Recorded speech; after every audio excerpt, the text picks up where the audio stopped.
Attitude urbaine accompagne les maîtrises d'ouvrage dans la définition et la production de leur cadre de vie et de leur cadre bâti. Nous menons des missions de management de projet dotées des moyens de la programmation urbaine et opérationnelle.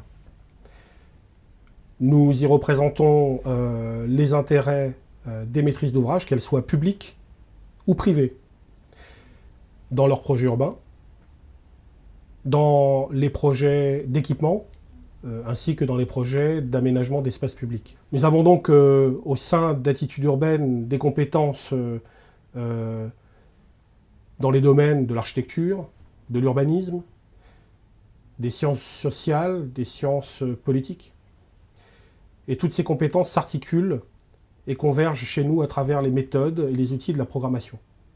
Et nous actualisons en permanence nos connaissances et nos savoir-faire dans le cadre de formations continues, dont les dernières portaient notamment sur le champ de l'environnement. Nous travaillons également ensemble, au sein donc de l'équipe, sur l'actualisation de nos outils, de nos méthodes, dans le cadre de séminaires internes. On y partage aussi le projet d'entreprise, ses enjeux financiers et de positionnement sur le marché.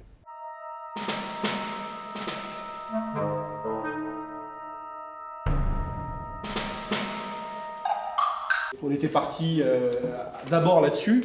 On aurait certainement squeezé un peu ce rapport un peu organique entre la programmation et la manière dont ça a été conçu.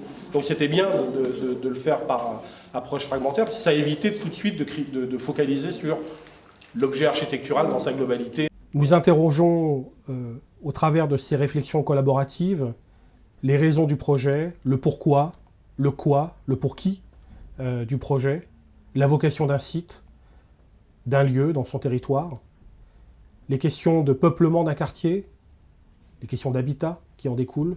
On va intervenir sur l'atrium, sur la médiathèque, sur le jardin, puis sur la scénographie de la grande salle.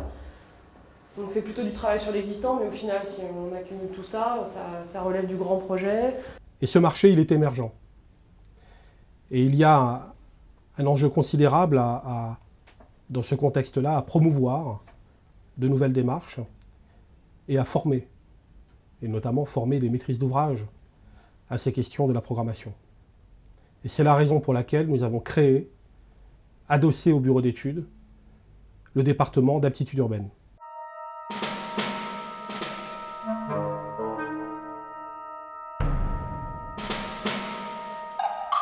Notre pratique professionnelle est très innovante. Notre manière d'accompagner les maîtrises d'ouvrage urbaines est très innovante.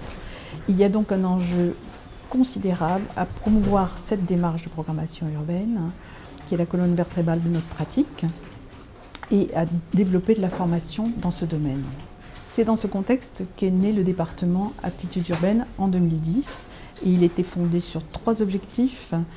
Prendre du recul par rapport à notre pratique en analysant les opérations que nous avons traitées, transmettre, permettre aux professionnels du cadre de vie et en particulier aux maîtres d'ouvrage urbains que nous accompagnons ou que nous sommes susceptibles d'accompagner, d'acquérir des méthodes et des outils nécessaires pour faire face à cette complexité grandissante dans les projets urbains.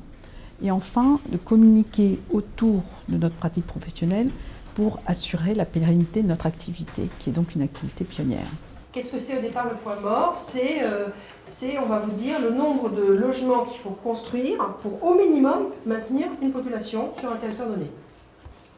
Vous avez à un temps T un parc de logements, vous avez à un temps T plus un autre nombre, enfin pas nombre de logements, volume, mais entre les deux, qu'est-ce qui s'est passé? Des institutions, des organismes prestigieux institutionnels sont venus tout de suite nous soutenir et nous parrainer. Il s'agit de la mission interministérielle pour la qualité des constructions publiques, le ministère de la Culture au travers de la Direction générale du patrimoine, l'association Architecture et Maîtres d'ouvrage et la Société française des architectes. Mon parcours à l'école d'architecture de Paris-la-Villette m'a rapidement amené au projet urbain. J'y ai rencontré également à l'école d'architecture une démarche réflexive sur l'acte de conception, comment la théorie de l'art ou la philosophie pouvait impacter directement nos postures et les niveaux d'ambition à mettre dans ces réflexions, dans le projet. Comment les sciences humaines ancraient nos responsabilités dans la cité. On pourrait dire qu'un trait sur un papier n'est jamais neutre lorsque l'on sait qu'il va cristalliser, tel un acte souverain, une partie des conditions de la vie des autres.